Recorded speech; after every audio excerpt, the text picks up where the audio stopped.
Hello everyone, welcome to my another tutorial. Today I will talk about Yolo v3 real-time object tracking with deep sort algorithm. Probably we all understand that computers and algorithms are getting better every day at thinking, analyzing situations, and making decisions similar to humans do. Understanding computer vision is an integral part of this progress in the area of machine intelligence. 10 years ago, object detection was a mystery to us. It was not even worth mentioning object tracking. These technologies have came far in that regard, and the boundaries are being challenged and pushed as we talk. While detecting objects in an image has been getting a lot of attention from scientific community, a lesser known and yet an area with widespread applications is tracking objects in video or real-time video stream. That's something that requires us to merge our knowledge of detecting objects in images with analyzing temporal information and using it to predict movement trajectories. Object tracking might be used in sports events, for example, tracking basketball, catching burgles, counting passing cars in the street, or even track when your dog is running outside the house. There are many areas where we can use object tracking. First, we must understand the difference of object detection versus object tracking. If you are new in computer vision and deep learning, you might ask, what's the difference between object detection and object tracking? In simple terms, in object detection, we detect an object in a frame, put a bounding box or a mask around it, and classify the object. Note that the job of the detector ends here. It processes each frame independently and identifies numerous objects in that particular frame. Now, an object tracker, on the other hand, needs to track a particular object across the entire series of frames, for example, video. If the detector detects two bananas in the frame, the object tracker has to identify the two separate detectors and needs to track them across the subsequent frames with the help of unique ID. Now, I will talk about challenges. Tracking an object on a straight road or a clear area might sound very easy, but hardly any real-world application is that straightforward and free of any challenges. Now, I will mention some common problems that might encounter while using an object tracker. First of them is occlusion. The occlusion of objects in a videos is one of the most common obstacles to seamless tracking of objects. As you can see in the following figure, the man in the background is detected while the same guy goes undetected in the next frame. Now the challenge for the tracker lies in identifying the same guy when he is detected in a much later frame and associating his older track and future with his trajectory, as you can see from this image. Second problem is variations in viewpoints. In real-life examples, the task would be to track an object across different cameras. This might be used in AI stores where there is no cashier and we must track a customer through the store. A similar example is illustrated in this image. As a consequence of this, there will be significant changes in how we view the objects in each camera. In such cases, the features used to track an object becomes very important, as we need to make sure they are invariant to the changes in views. Another problem is non-stationary cameras. When camera used for tracking a particular object is also in motion for the object, it can often lead to an unintended consequence. As I mentioned previously, many trackers consider the features from an object to track them. Such a tracker might fail in a scenario where the object appears different because of the camera motion, appear bigger or smaller. A robust tracker for this problem can be very helpful in important applications like object tracking, drones, or autonomous navigation. And the last problem is annotating training data. One of the most annoying things about building an object tracker is getting good training data for a particular scenario. Unlike building a dataset for an object detector, we can have randomly unconnected images. In object tracking, it's required to have a video or frame sequence where each instance of the object is uniquely identified for each frame and tracked. Next, I would like to mention traditional methods for object tracking. One of them is mean shift method, or mode seeking is a popular algorithm which is mainly used in clustering and other related unsupervised problems. It is similar to k-means but replaces the simple centroid technique of calculating the cluster centers with a weighted average that gives importance to points that are closer to the mean. The goal of the algorithm is to find all the modes in the given data distribution. Also, this algorithm does not require an optimum k value like k-means. So as you can see from following picture, at first step we choose our reference model in the current frame, then we choose a future space, and lastly we represent the model in the chosen future space. So suppose we have a detection for an object in the frame and we extract occurring features from the detection: color, texture, histogram, and etc. By applying the mean shift algorithm, we have a general idea of where the mode of the distribution of features lies in the current state. Now when we have the next frame where this distribution has changed due to the movement of the object in the frame, the mean shift algorithm looks for the new largest mode and hence track the object. For more information on the mean shift, you can read on my source in my text version tutorial. Another method is optical flow method. This method differs from the mean shift as we do not necessarily use features extracted from the detected object. Instead, the object is tracked using the spatial temporal image brightness variations at a pixel level. So we focus on obtaining a displacement vector for the object to be tracked across the frames. Tracking with optical flow rests on three important assumptions. First, brightness around a small region is assumed to remain nearly constant, although the location of the region might change. Spatial coherence.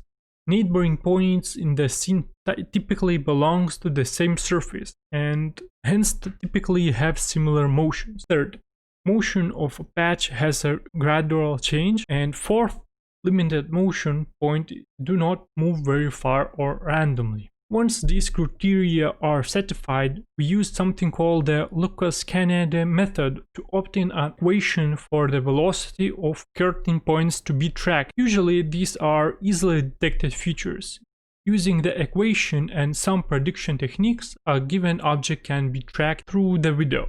Also, for more information about optical flow, you can find on my website, text version tutorial, I post there a link. And another one is a Kalman filter. In almost any engineering problem that involves prediction in a temporal or time series sense, it can be computer vision, guidance, navigation, stabilizing systems, or even economics, you may often hear Kalman filter. The core idea of a Kalman filter is to use the available detections and previous predictions to arrive at the best guess of the current state while keeping the possibility of errors in the process. For example, now we can train a fairly good Yolo v3 object detector that detects a person, but it is not that accurate and occasionally misses detection, say for example 10% of frames. To effectively track and predict the next state of a person, let us assume a constant velocity model. Once we have defined the simple model according to laws of physics, given a current detection, we can make a nice guess on where the person will be in the next frame. It also sounds perfect in an ideal world, but there is always a noise component. So we have a noise associated with a constant velocity model that would follow a person. It's obvious, as we cannot expect a constant velocity always. We call this process noise. Since the detector output based on which we are making prediction is also not accurate, we have a measurement noise associated with it. As we see in the following picture, the Kalman filter works recursively, where we take current readings to predict the current state. Then we use the measurement and update our prediction. So it essentially boils down to inferring a new distribution from the previous state distribution and the measurement distribution. The complete mathematical formulation and derivatives concerning the Kalman filter are not covered in this tutorial. However, it's recommended for you to go through them. You can read more about Kalman filter on Google, or you can follow the links on my text version tutorial. Of course, if you have enough mathematical background. What I must mention that Kalman filters works best for linear systems with Gaussian process involved. In our case, the track hardly leave the linear realm, and also most processes and even noise falls into Gaussian realm. So the problem is suited for the use of Kalman filter. Now, I would like to introduce you with deep learning based object tracking approaches. So one of the early methods that used deep learning for single object tracking was deep regression network. As you can see, I have opened a paper of this method. A model here is trained on a dataset consisting of videos with labeled target frames. The objective of the model is to simply track a given object from the given image crop. To achieve this, they use a two-frame convolutional neural network architecture which uses both the current and the previous frame to accurately regress on the object. As you can see from this image, we take the crop from the previous frame based on the prediction and define a search region in the current frame based on that crop. Now the network is trained to regress for the object in the search region.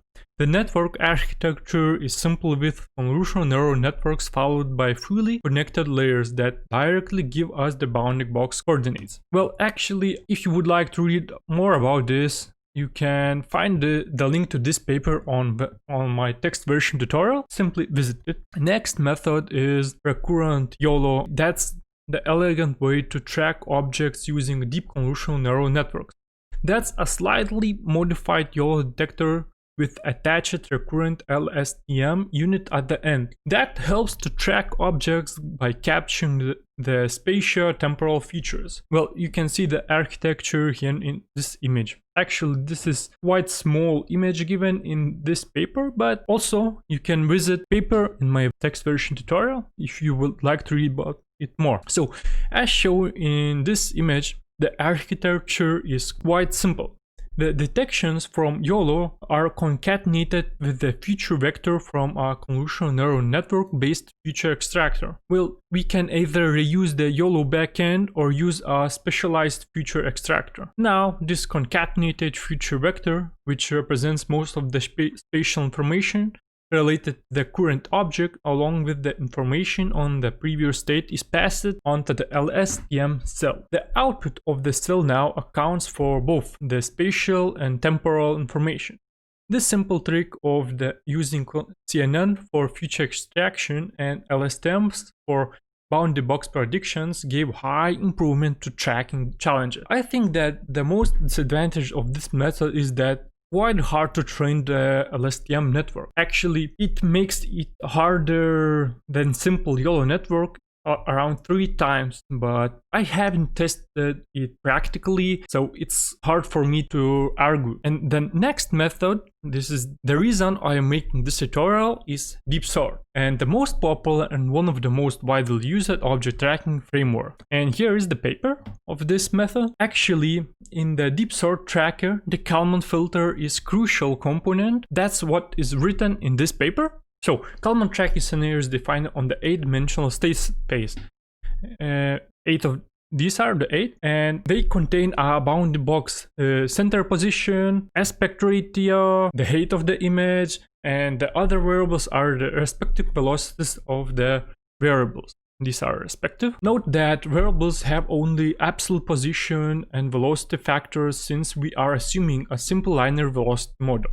The Kalman filter helps us factor in the noise in the detection and uses prior state in prediction, a good fit for a bounding box. So for each detection, we create a track that has all the necessary state information. It also has a parameter to track and delete tracks that had their last successful detection long back, as those objects would have left the scene. To eliminate duplicate tracks, there is a minimum number of detections threshold for the first few frames. And when we have the new bounding boxes tracked from Kalman filter, the next problem lies in associating new detections with the new prediction. Since they are processed independently, here comes the assignment problem, because we have no idea how to associate track I with the incoming detection I. So to solve this, we need two things: a distance metric to quantify the association and the efficient algorithm to associate the data. Deep sort authors decided to use the squared Mahalanobis distance. This is the effective metric when dealing with distributions to incorporate the uncertainties from the Kalman filter. Thresholding this distance can give us a very good idea of the actual associations.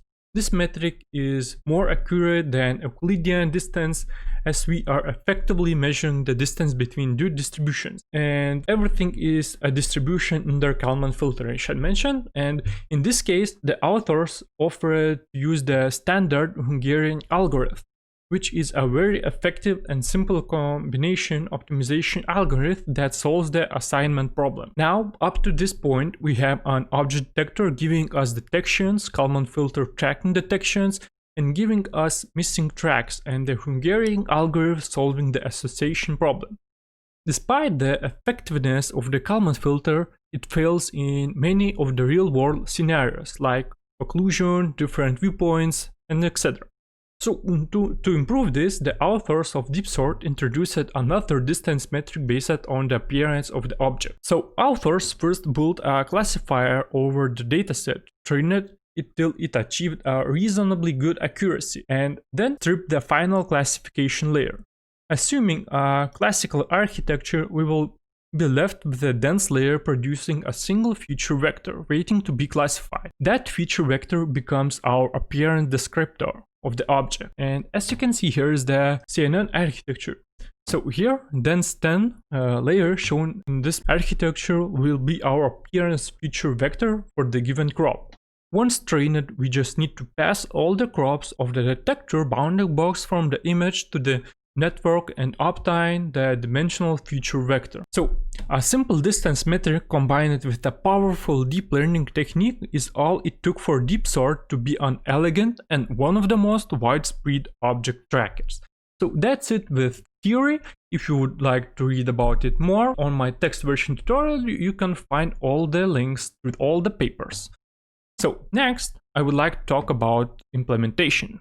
So from this tutorial part is the most weighted. So I will implement our generic object tracker on the pre-trained Yolo v3 model. I mean, this model is trained on Coco dataset. So it means you can try it by yourself. Here is my GitHub repository. I already uploaded everything here, and keep in mind that I am uploading it times when I am improving it. First, you should clone my GitHub repository and follow the setup instructions from the same README file.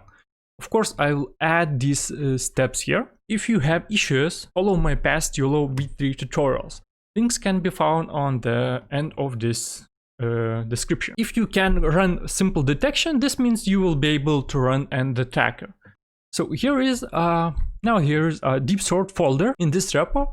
And it has and here is the original DeepSort folder, repository, which created the DeepSort authors. And here's the original implementation, complete with the Kalman filter, Hungarian algorithm, and the feature extractor. I had to modify original file slightly to make it work with TensorFlow 2.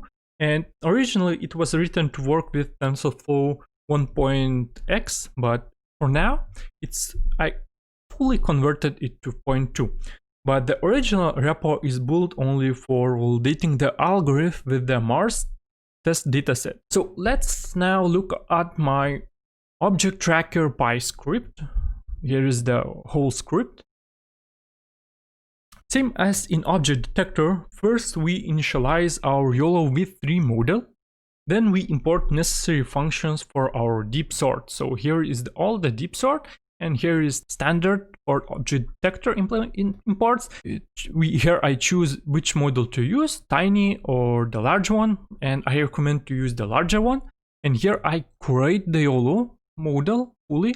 So it means I create the architecture and I clone the weights from darknet weight file. And here I create an object tracker function. So we call this function in a following way, where is the model, your video path, and if there is no video, this means that, if there is no video path, this simply will try to capture your webcam. And that next is our output path, and if there is no output path, this means that this recording won't be written to the file. So next is input size, that's quite simple. Show is to show the tracking while running, and of course everything is simply the same except the last one, track only. And this means that if you have a lot of classes, for example as the Coco dataset, you don't want to track all the objects and you won't like to track only the person. This means that you should write here a string person, and this only will track a person's in all the detection. Let's go to the end. As you can see here, I give an example to track person, and if you don't want to track on the person, simply remove all this. You can remove or this or whole function, doesn't matter. Talking about the tracking, there is model file name, and somewhere I have it. Here is my full repository, and here is a model data, and here is a Mars small PB file. This is the pre-trained CNN deep sort tracking model, which we load here at the beginning of this function. Here we load this pre-trained file, and we create a box encoder, and actually we use a nearest neighbor distance metric, and actually we here create a class tracker, which is defined in the deep sort library, that takes care of the creation, keeping track, and evaluation, deletion of all the tracks. So next is quite similar to our detections. Simply we here I here do a conversion. So because I would like to use same functions that I have in my utils, and tracker needs input of different type of bounding boxes, they need to get X, Y, height, and height, while my Yolo implementation needs to get X minimum, Y minimum, X maximum, and Y maximum. So I here do this conversion, and I add scores and names to 3 different lists. Then I convert them to the NumPy list, and here we use a encoder from deep sort. To this encoder converts these bounding boxes to some kind of features. Then simply we do the detections, also the deep sort stuff here, and the main thing is done here, where we use a tracker to predict and to update detections. And simply next we use this one. So here I again convert everything to the shape that I could use my standard Java bounding box function. So here is simple. I calculate the frames per second and milliseconds of one detection, and here I put the object tracking on my objects. Here I converted the original Yolo detection. So if you would like to test what's the difference, you can uncomment this, and then you'll get the tracked boxes and Yolo detected boxes. And there is slight difference, but doesn't matter. It works quite fine. So now I can show you the results, and actually I already have recorded this with this script, and I can show you what are the results. Here is the detection MP4 file, which I generated at the moment, and I can show you how it works. And as you can see, my Yolo algorithm detects a lot of objects which are in blue color, and the tracker is a red color, and it tracks only the persons. And as you can see, it counts them. And it's quite short video, so I added this to my GitHub repository, so you could test this by yourself. So that's it. Actually, you can test this by yourself. this was only short introduction with a deep sort. While reading all the papers, you can get much deeper to this. And if you would like to only test this or modify this script, for example, for your own purpose or whatever, you can clone my repository and work on it. Actually, I would ask you only to mention me. So now, talking about the custom feature extractor, since the original deep sort focused on the Mars dataset, which is based on people, the feature extractor is trained on humans. This means that this object tracking model works best to track people. It doesn't mean that our object tracker won't work on custom object detector, simply it won't work that good as it could. To get the best out of this tracking method, you should train an equivalent feature extractor for your custom object. If you go to the original GitHub repository of deep sort, they are not talking about training the model, but to train deep association metric model, paper authors give a reference to another link. I can open it, of course. This is another approach which is provided in separate repository, and here is whole instructions how to train your own custom feature extractor. But this was not the goal of my tutorial. I just wanted to test the tracking, to implement this tracking so you could test it by yourself, and I think it's possible to use in other spheres. And actually, you can test this on your custom trained models and give me a comment under this video tutorial. It would be quite interesting to me. I didn't have time to do this, so maybe later I will do, but right now I'm not. So actually, this is the end of this tutorial, and I hope this tutorial has helped you to gain a comprehensive understanding of the core ideas and components in object tracking. Also, I give you a fully working code to test object tracking by yourself that you might use for your own project. I have just one request. If you try this code on your project, just mention me in your project. Also, it would be interesting to see what problem you solve. So don't hesitate to comment under this video on YouTube or even write me an email. Now it's enough of this theory. Now it's time to you to my GitHub repository, clone it and try everything by yourself. And thank you all for watching. I hope this will be useful for you. I really invested a lot of time into this object tracking to make it work good. Just download, clone and use. And I hope you value this and start my GitHub repository. So thank you, goodbye, and see you in my next tutorial.